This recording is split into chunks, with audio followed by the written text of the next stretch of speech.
한국 역사 수업 중 제가 손을 들자 강의실 공기가 식었습니다. 그 한마디가 제 인생을 송두리째 바꿨습니다. 제가 틀렸던 걸까요? 아니면 이 나라가 듣고 싶지 않은 진실을 말한 걸까요? 고구려는 중국의 역사입니다. 이 말 한마디가 저를 고립시켰고 결국 한국에서 쫓겨나는 계기가 되었습니다. 처음엔 사명이었습니다. 중국의 진실을 전하러 왔다고 믿었습니다. 하지만 돌아가는 길에 남은 것은 신념이 아니라 이토록 깊은 혼란과 침묵이었습니다. 이 이야기를 듣고 나면 진실이란 도대체 무엇인가라는 질문을 당신도 피할 수 없을 겁니다. 지금부터 그 이야기를 시작하겠습니다. 그날 인천공항에 내리던 순간 저는 왠지 모르게 몸이 굳었습니다. 익숙했던 붉은 깃발도 북적이던 광장도 다급한 억양도 들리지 않는 풍경 속에서 저만 이질적인 존재처럼 느껴졌습니다. 마치 모든 시선이 저를 통과하고 있는 것 같았고 공기 속에 섞인 낯선 냄새는 제 심장을 조용히 쥐고 흔드는 듯했죠. 그렇게 저는 이국의 땅에 발을 내딛었습니다. 믿고 있던 모든 것을 지켜낼 자신이 있었지만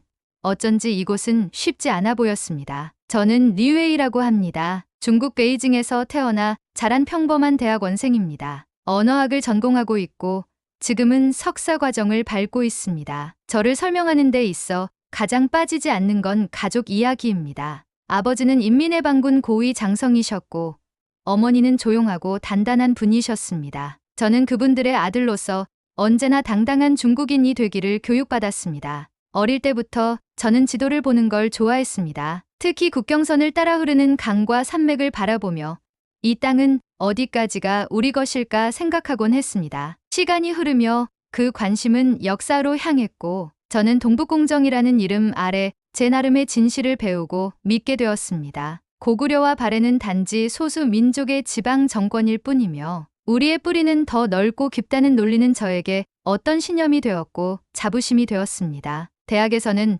왕젠민 교수님의 지도를 받으며 연구에 몰두했습니다. 교수님은 학문 이상의 가치를 강조하셨습니다. 역사는 곧 정치이며 언어는 그 정치를 담는 그릇이라고 하셨죠. 어느 날 교수님이 제게 조용히 말했습니다. 한국에 가보게. 직접 보고 느끼게. 그리고 내가 배운 진실을 조용히 퍼뜨려 보게. 솔직히 망설였습니다. 낯선 땅, 낯선 언어, 낯선 사람들. 그러나 마음 깊은 곳에서 아버지의 그림자가 저를 밀었습니다. 중국의 자랑스러운 아들이라는 이름을 지켜내기 위해 저는 서울로 떠났습니다. 국경을 넘어가는 건 단순한 이동이 아니었습니다. 그것은 제 신념을 현실 속에서 시험해보는 과정이었습니다. 서울은 생각보다 조용했고 정리되어 있었습니다. 모든 것이 정확하고 질서정연했습니다. 사람들은 차분했고 거리엔 쓰레기 하나 없었습니다. 저는 처음엔 그 모습에 감탄하기보다 어색함을 느꼈습니다. 마치 준비된 무대 위에 제가 갑자기 던져진 듯한 기분이 들었거든요. 그러나 진짜 낯설었던 건 풍경이 아니라 사람들의 말투와 표정이었습니다. 캠퍼스에 도착하자 박민수라는 이름의 조교가 저를 맞이해 주었고 숙소로 안내해 주었습니다. 그는 친절했지만 저는 그의 지나치게 공손한 말투와 일정한 거리감이 불편했습니다. 어디까지가 예의고 어디서부터가 경계인지 알 수 없었습니다. 기숙사의 짐을 풀고 룸메이트인 최준영이라는 학생을 처음 만났습니다. 그는 방에 들어오자마자 손을 씻고 물건을 닦고 신발 정리부터 시작했습니다. 그리고 저에게 다가와 말했습니다. 화장실 쓰실 땐 슬리퍼 꼭 신으셔야 해요. 젖을 수 있어서요. 저는 당황했습니다. 처음 만난 사람이 그런 사소한 규칙을 저에게 바로 이야기하는 게 이해되지 않았습니다. 저는 그저 가볍게 웃으며 네라고 대답했지만 마음속에 묘한 불쾌감이 자리 잡기 시작했습니다. 그날 밤 저는 침대에 누워 천장을 바라보았습니다. 모든 것이 깨끗했고 조용했고 예의 바른데도 왜 이리 불편한 걸까? 익숙했던 것들이 부정당하는 느낌. 그 감정이 저를 서서히 조이기 시작했습니다. 그리고 저는 모르고 있었습니다. 그 작은 어색함이 앞으로 어떤 큰 파도를 몰고 올지, 제 신념이 이 조용한 캠퍼스 안에서 어떻게 흔들리기 시작할지를 말이죠. 서울의 첫 일주일은 마치 무언가를 시험받는 시간처럼 흘러갔습니다. 수업은 빠르게 진행됐고 발표와 토론은 예상보다 훨씬 자주 이루어졌습니다. 모두가 조용했지만 날카로웠고 질문은 예리했으며 침묵은 때로 칼날처럼 느껴졌습니다. 그 속에서 저는 조심스러우면서도 경계심 어린 시선을 마주할 때가 많았습니다. 물론 처음부터 모두가 저를 멀리한 것은 아니었습니다. 조교인 박민수 씨는 항상 정중했고 친절했습니다. 수업 시간에는 필요한 자료를 미리 안내해 주었고 실수한 부분은 조용히 알려주며 배려를 보여주었습니다. 그러나 그 친절함은 어디까지나 공적인 태도 안에서 이루어졌습니다. 사적인 대화를 시도하면 돌아오는 건 단정한 미소와 빠른 마무리뿐이었습니다. 벽이 있었습니다. 보이지 않지만 분명한 거리감이었죠. 기숙사에서도 비슷한 기류가 느껴졌습니다. 룸메이트 최준영 씨는 깔끔했고 규칙적이었습니다. 매일 같은 시간에 일어나고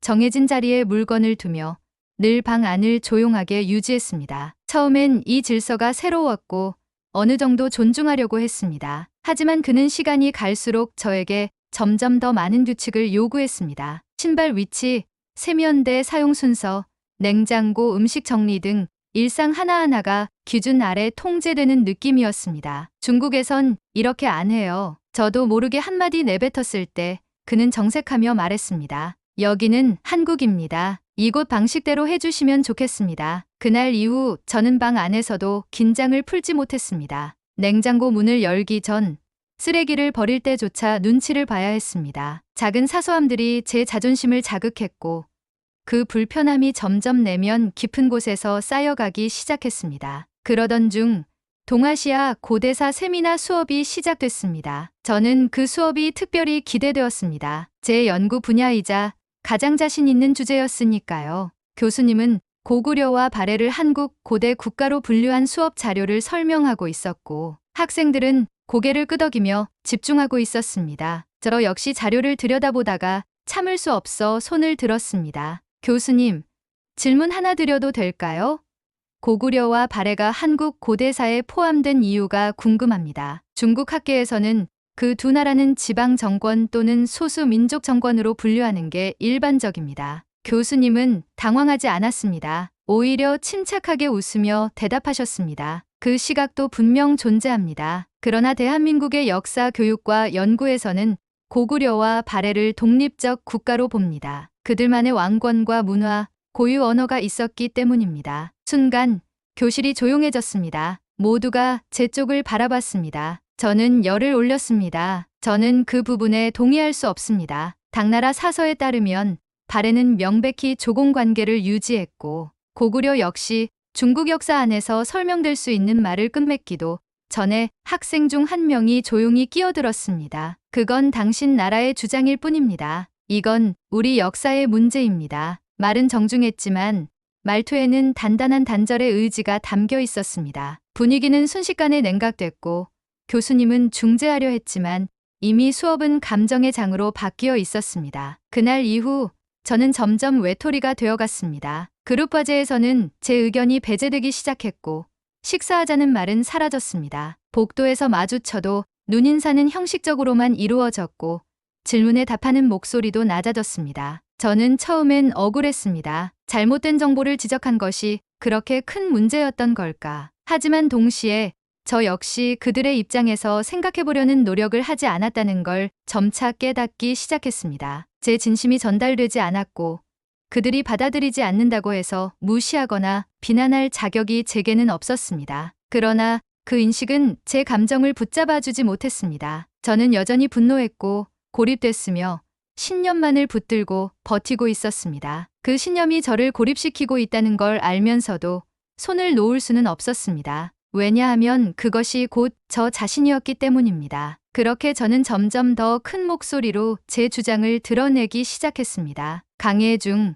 발표 중, 토론 중 하지만 그럴수록 사람들은 더 조용해졌고 더 멀어졌습니다. 그 벽은 점점 두꺼워지고 있었고 저는 그 안에서 홀로 외치고 있었습니다. 그리고 그 외침이 곧 제 삶을 무너뜨릴 시작이 된다는 것을 저는 아직 몰랐습니다. 주말이었습니다. 기숙사 복도에는 발소리 하나 들리지 않았고 바깥엔 잔잔한 햇살이 늦가을 냄새를 퍼뜨리고 있었습니다. 저는 책상 앞에 앉아 노트북을 켜고 발표 자료를 정리하고 있었습니다. 다음 주 수업 주제는 문화 속 권위와 개인의 자유였고 이 주제를 준비하면서 저도 모르게 머릿속이 복잡해졌습니다. 중국에서 자란 저는 공동체가 우선이고 어른의 지시가 기준인 사회에서 살았습니다. 그러한 권위는 안정과 질서를 의미했고 저 역시 그것이 자연스럽다고 믿어왔습니다. 그러나 한국에 온 이후 모든 것은 달랐습니다. 존중은 있었지만 명확한 위계는 없었고 사람들은 각자의 생각을 말하면서도 상대의 의견을 침묵으로 받아들이는 경우가 많았습니다. 정중한 태도 뒤에 감춰진 냉정함,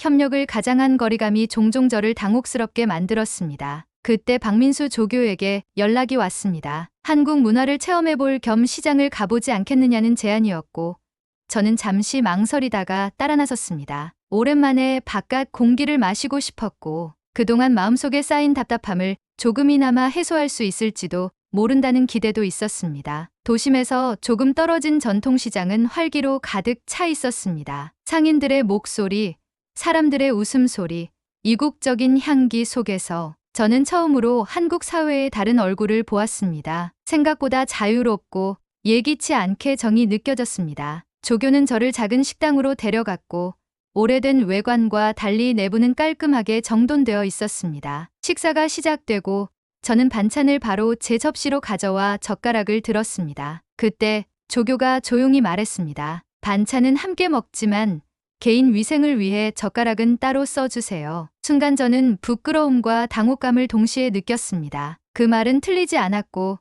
조교의 말투는 정중했지만 그 정중함이 오히려 날카롭게 다가왔습니다. 마치 당신은 여기 방식에 어울리지 않는다는 말처럼 들렸습니다. 당황한 마음을 가라앉히려던 그 순간 음식 속에서 갑작스러운 이물감이 느껴졌습니다. 어금니에서 딱 하고 부러지는 소리가 났고 예전에 중국에서 치료받았던 일레이가 떨어져 나간 것이었습니다. 찌릿한 통증이 올라왔고 당황한 얼굴로 조교를 바라보자 그는 걱정스러운 눈빛으로 말했습니다. 근처에 치과 있어요. 지금 바로 가시죠. 그 말은 저를 더 놀라게 했습니다. 지금 당장 치료가 가능한가요?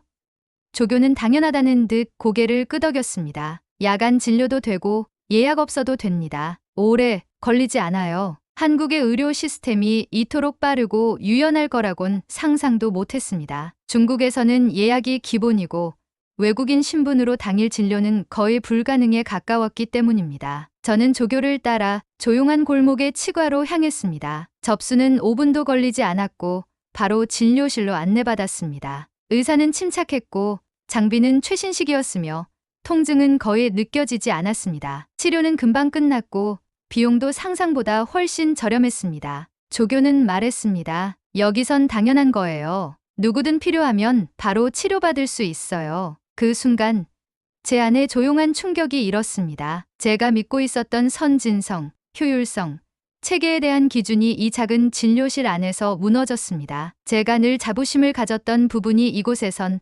너무나도 자연스럽게 일상으로 녹아 있었습니다. 그날 밤 저는 침대에 누운 채 천장을 오래 바라봤습니다. 이곳은 제가 상상했던 나라가 아니었습니다. 겉으론 작고 조용해 보였지만 그 안에는 제가 몰랐던 단단함과 배려가 있었고 무엇보다도 실용적이고 민감한 사회 구조가 있었습니다. 하지만 저는 아직 받아들이지 못했습니다. 아니, 받아들이고 싶지 않았습니다. 마음 한켠에선 인정해야 한다는 목소리가 들렸지만 또 다른 한켠에선 이건 일시적인 착시일 뿐이라는 생각이 되풀이됐습니다. 혼란스러웠고 자존심이 상했으며 무엇보다도 제 신념이 흔들리고 있다는 사실을 인정하는 것이 두려웠습니다. 며칠 후 강해중 고구려 유물의 국적 문제를 두고 논의가 이뤄졌을 때 저는 다시 손을 들었습니다. 그 유물은 중국 요령성에서 출토된 것입니다. 중국 역사 내에서 해석되어야 하지 않습니까?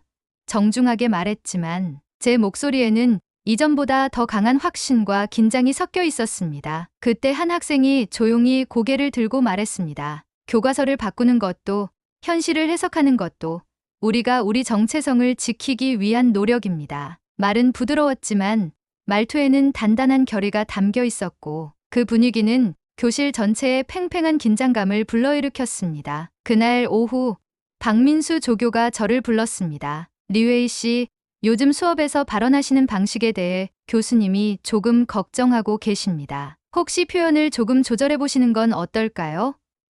그의 말은 조심스러웠지만 저는 차갑게 반문했습니다. 진실을 말하는 것이 문제가 됩니까? 조교는 잠시 침묵하더니 이렇게 말했습니다. 진실이 하나뿐이라면 좋았겠죠. 그런데 이곳에선 다른 진실을 사는 사람들이 있습니다. 그걸 받아들이는 것도 학문의 일부일지 몰라요. 그 말은 오래 제 머릿속에 남았습니다. 그리고 저는 그 말을 부정하며 제 신념을 더 강하게 움켜쥐었습니다. 그 신념이 흔들릴 수 없다는 걸 스스로에게 증명하고 싶었고, 그 흔들림이 결코 패배가 아니란 걸 증명해 보이고 싶었습니다. 그러나 진실은 조용히, 깊숙이, 그리고 단단하게 제 안으로 스며들고 있었습니다. 인정하지 않으려 했지만 부정할 수 없는 감각들이 저를 흔들고 있었고, 저는 그 흔들림 앞에서 혼란스러웠습니다. 이제 제 안에 두 개의 세계가 충돌하기 시작했습니다. 하나는 제가 자라온 체계, 신념, 자부심으로 이뤄진 세계였고, 다른 하나는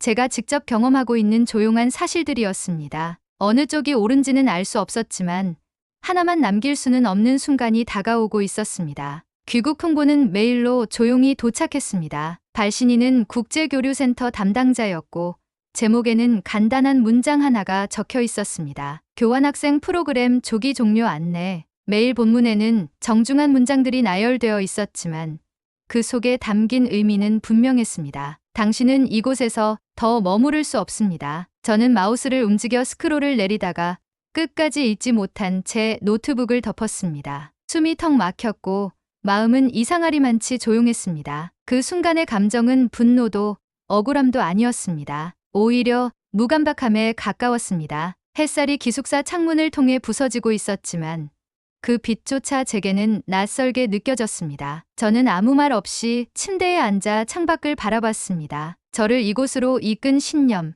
자부심, 확신들이 하나둘씩 허공에 떠오르는 것 같았습니다. 그날 저녁, 지도교수인 왕재민 교수님께 메일을 보냈습니다. 조용히 상황을 설명하고 제가 겪은 한국 사회의 편협함과 과잉 반응을 간략히 서술했습니다. 교수님은 짧은 답장을 보내오셨습니다. 내 경험도 연구의 일환이니 의미가 있을 걸세. 돌아오게. 그 짧은 문장이 마음속을 더욱 허탈하게 만들었습니다. 그토록 단단하고 명료하던 확신이 지금 이 순간엔 아무런 위로도 되지 않았습니다. 며칠 뒤 아버지에게 전화로 상황을 알렸습니다. 군인의 목소리처럼 단단했던 그의 말은 여전히 흔들림 없었습니다. 실패가 아니다. 사명은 행동에 있고 내가 옳은 길을 택했다면 언젠가는 평가받게 되어 있다. 그 말은 위로였지만 동시에 제 안의 공허를 더욱 또렷하게 드러냈습니다. 저는 더 이상 예전처럼 그 말을 당연하게 받아들일 수 없었습니다. 짐을 싸는 일은 생각보다 오래 걸렸습니다. 책상 위엔 아직 발표 자료가 그대로 남아 있었고 룸메이트 최준영 씨가 꽂아놓은 책도 어제처럼 정돈되어 있었습니다. 저는 조심스럽게 책 한 권을 뽑아들었습니다. 예전엔 그저 까다롭다고만 생각했던 그의 생활 방식이 이제는 의미 있게 느껴졌습니다. 어느 날 그가 조용히 건넨 한마디가 떠올랐습니다. 여기서는 배려가 기본이에요. 불편하셨다면 제가 더 신경 썼어야 했네요. 그 진심이 담긴 말이 지금에 와서야 마음 깊숙이 파고들었습니다. 기숙사를 떠나기 전날 밤, 저는 침대에 누워 천장을 오래 바라봤습니다. 기억은 조각처럼 떠올랐고 그 안에는 분명히 웃음도 당황도 분노도 있었습니다. 하지만 그 모든 장면이 제 안에 차분히 정리되고 있다는 것을 느꼈습니다. 익숙했던 것이 낯설어지고 낯설었던 것이 천천히 익숙해지는 과정이 이 모든 시간이었는지도 모릅니다. 공항으로 향하는 리무진 버스에 몸을 실었을 때 창밖의 서울 풍경은 예전보다 차분하게 다가왔습니다. 높은 빌딩들,